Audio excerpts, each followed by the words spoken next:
Hi! It's like I'm right there with all of you in Santa Monica, except I'm in a small box and pixelated and have no body. Which looks like this, by the way, in case you've forgotten. So what do Susie and I do in the community world for Livestrong? Our goal is to ensure that members find the site welcoming, comforting, and satisfying, like a good lover, so that they'll have memorable experiences here and they'll want to keep coming back to them over and over and over again. So really, a lot like a good lover. Trust me. Our first line of defense is Susie in the help desk. Susie's answering hundreds of emails each week, often from users who are our least technically savvy ones or our least socially developed ones.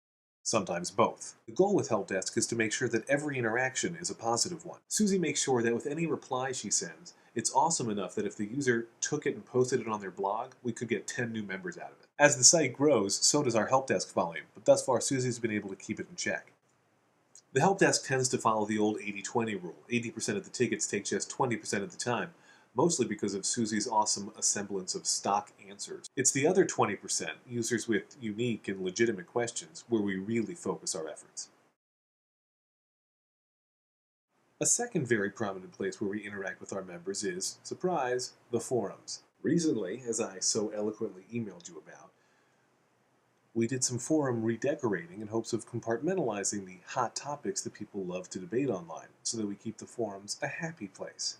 They're too busy for us to respond to each and every topic, but Susie, Ahmad, or I respond to every post that's in a site feedback board. If a user reports a bug or shares a great feature idea, we're appreciative and say so.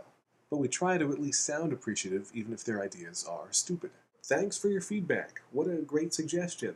Unfortunately, right now, we don't think it's a great idea to limit our users to just people who've survived cancer.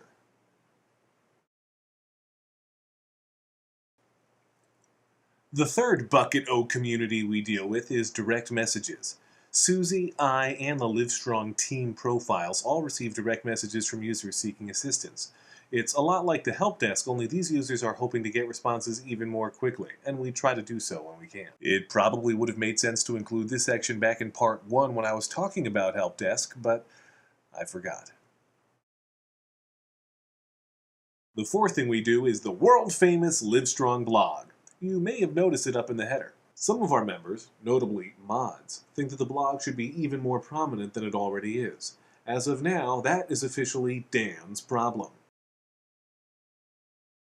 Our fifth focus is everything else around the site. We check on dares and the new dare adopters, we have 3 by the way, and we go into groups. The idea is anywhere where users are talking, even if it's behind closed doors in a private group, we want to know what it is they're saying. We want to get a true sense of what every user on the site thinks about what's going on there.